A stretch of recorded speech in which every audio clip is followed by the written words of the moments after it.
শুক্রবার স্পেশাল ডিম খিচুড়ি ভর্তা। মোরগ পোলাওর কাছে হার মানে এই লাল মরিচের ভর্তা। হ্যালো এভরিওয়ান, আসসালামু আলাইকুম। সবাইকে জুম্মা মোবারক। শুক্রবার স্পেশাল কী রান্নাবান্না চলছে, কোথায় রান্নাবান্না করতেছি, সব কিছুই থাকবে আজকের ব্লগে। আশা করব পুরো ব্লগ জুড়ে সাথে থাকবেন।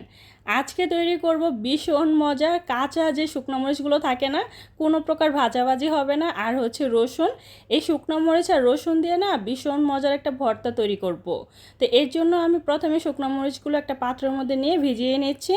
তারপরে নিয়ে নিচ্ছি পোলাওয়ের চাল পরিমাণ মতো, সেই সাথে নিয়ে নিব ডাল, মসুরের ডাল। এখানে আর কোনো ডাল ছিল না আজকে। আর আজকে রান্নাটা হচ্ছে চারতলায়। তো এখানে যা যা করতেছি সব কিছুই গুছিয়ে নিয়েছি, মানে রান্নার জন্য যে জিনিসগুলো দরকার সেগুলো প্রথমে যদি গুছিয়ে নেওয়া হয় তাহলে রান্না করতে কিন্তু কোনো প্রকার কষ্ট হয় না।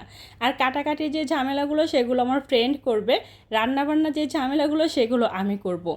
এক বাসায় যদি দুইজন ইউটিউবার হয় তখন যেটা হয়, মানে এই যে ভিডিও করতে করতে না পুরোটা সময়ের 12টা বেজে যায়। যাই হোক, সব কিছু গুছিয়ে নিয়েছি রান্না করার জন্য। প্রথমে আমি যেটা করব, চালগুলো খুব ভালোভাবে ধুয়ে নিব।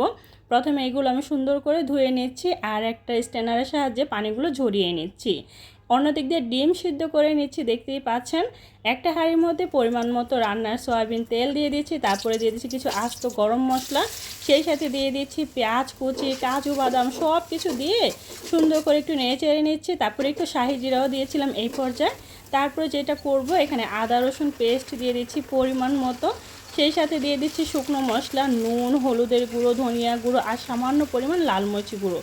যেহেতু ভুনা খিচুড়ি কোনো প্রকার ঝাল হওয়া যাবে না, আর আমরা যেহেতু ঝাল খোর তো একটু তো দেওয়াই লাগে। অল্প একটু পানি দিয়ে সুন্দর করে মশলাটা কষিয়ে নিচ্ছি। এবার দিয়ে দিচ্ছি আগে থেকে ঝরিয়ে রাখা চাল ডাল, যেগুলো আগে থেকে ধুয়ে পানি ঝরিয়ে নিয়েছিলাম। এবার এই চালটা মশলার সাথে একটু কিছুক্ষণ ভেজে নিব, মানে মশলার সাথে একটু নেড়ে কিছুটা সময় নিয়ে কষিয়ে নিচ্ছি। তারপরে দিয়ে দিচ্ছি পরিমাণ মতো পানি, আমার যতটুকু পরিমাণ পানি চাই তো ততটুকু পরিমাণ পানি দিয়ে ঢাকনা দিয়ে আবারও ঢেকে দিচ্ছি। আর কিছুক্ষণ পর পর ঢাকনা তুলে নেড়ে চেড়ে নিচ্ছি। আজকে এই খিচুড়িটা না এমনভাবে রান্না করব, একদম ঝরঝরেও হবে না, আবার এত বেশি মাখো মাখোও হবে না।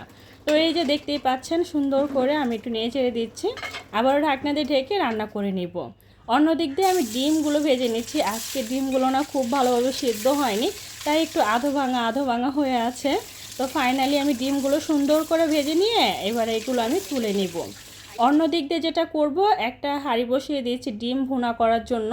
কিছুটা পরিমাণ মতো তেল, আস্ত গরম মশলা, পেঁয়াজ কুচি এগুলো দিয়ে আবার নেড়ে চেড়ে নিচ্ছি।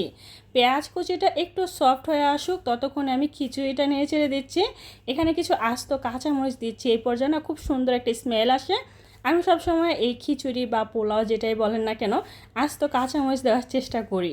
এই যে আমার পেঁয়াজটা একটু সফট হয়ে আসতেছে, তার মধ্যে একটু নুন দিয়ে দিচ্ছি, এতে করে পেঁয়াজটা তাড়াতাড়ি সফট হয়ে আসবে। তো আমি একটু নুন দিয়ে আবার নেড়ে চেড়ে নিচ্ছি। এরপর যেটা করবো, এখানে কিছু মশলা দিয়ে দেবো, আদা রসুন পেস্ট, তারপরে হলুদের গুঁড়ো, লাল মরিচের গুঁড়ো, ধনিয়া গুঁড়ো, একটু জিরা গরম মশলা গুঁড়ো, সেই সাথে একটু পানি দিয়ে খুব ভালোভাবে কষিয়ে নিচ্ছি। দিয়ে দিচ্ছি কিছু কাঁচা মরিচের ফালি, তারপর আমি এগুলো আবারও কিছুক্ষণ কষিয়ে নিচ্ছি। ফাইনালি কষানোর কাজ শেষ হয়ে গেলে আমি ডিমগুলো দিয়ে দিচ্ছি। আর দেখেন না, কুচুন দিয়ে দিচ্ছি, কি একটা অবস্থা, এত পরিমাণে বিরক্ত হচ্ছিলাম। তো যাই হোক, এবার আমি ডিমগুলো খুব ভালোভাবে কষিয়ে নিচ্ছি একটু সময় করে। তারপরে পরিমাণ মতো পানি দিয়ে ডিম রান্নাটা মানে একদম যতক্ষণ সময় লাগে ততক্ষণ সময় নিয়ে করে নিব। একদম ঝটপট রান্নাবান্না চলতেছে। শুক্রবার স্পেশাল ডিম ভুনা, তারপর হচ্ছে ভুনা খিচুড়ি, আর হচ্ছে লাল মরিচের ভর্তা। এই ভর্তাটা না আমার কাছে খুবই ভালো লাগে। মরিচটা কোনো প্রকার ভাজাভাজি হবে না, শুধুমাত্র ভিজিয়ে রাখবেন, একটু সফট হবে, তারপরে একদম মিহি করে বেটে নিতে হবে একটু লবণ দিয়ে। আর এগুলো খুব সুন্দর করে বাটাবাটির কাজগুলো আমার ফ্রেন্ড করতেছে। যদিও আমার ফ্রেন্ড এই ফার্স্ট টাইমের মতো এই ভর্তাটা বানাচ্ছে, কখনো নাকি এই ভর্তা উনি টেস্ট করে নাই। যাই হোক, এখানে কিছুটা রসুন দিয়ে খুব ভালোভাবে বেটে নিলেই তৈরি হয়ে যাবে ভীষণ মজার ভর্তা। দেখতে কত লোভনীয় লাগতেছে না। দুইজনে গোসল করে নামাজ শেষ করে খাওয়া দাওয়ার জন্য বসে পড়ছি।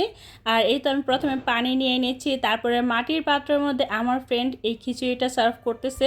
খিচুড়িটা দেখে হয়তো বুঝতে পারছেন যেটা কেমন কেমন হয়েছে, অনেক বেশি ঝরঝরাও না আবার একদম মানে লেটকাও না, নরম বলে যেটা, একদম আঠালো আঠালো একটা খিচুড়ি হয়েছে, ডিম ভুনা, লাল মরিচের ভর্তা, ইস জিভে জল আসার মতো, তাই না? মোরগ পোলাও কি সবসময় স্পেশাল হয়? মাঝে মধ্যে দেখবেন কি এরকম লাল মরিচের ভর্তাও স্পেশাল হয় আমার মতো যারা ঝালখোর তাদের কাছেই। যদিও আমার ফ্রেন্ড কখনো এই ভর্তাটা খায়নি, তবে খাওয়ার পর বলতেছে আসলেই অনেক বেশি মজা হয়েছে। আচ্ছা, আপনারা কি এইভাবে কখনো লাল মরিচের ভর্তা বানিয়ে খাইছেন? অবশ্যই কমেন্ট করে জানাবেন, ঠিক আছে? আচ্ছা, ভিডিওটা কেমন লাগছে অবশ্যই কমেন্ট করে জানাবেন। ভালো লাগলে লাইক কমেন্ট শেয়ার করে দিবেন, চ্যানেলটা সাবস্ক্রাইব করে রাখবেন, আর পেজে লাইক ফলো দিয়ে সবসময় সাপোর্ট করবেন। কে কোথা থেকে ভিডিওটা উপভোগ করতেছেন সেটা কিন্তু কমেন্ট করতে একদমই ভুলবেন না।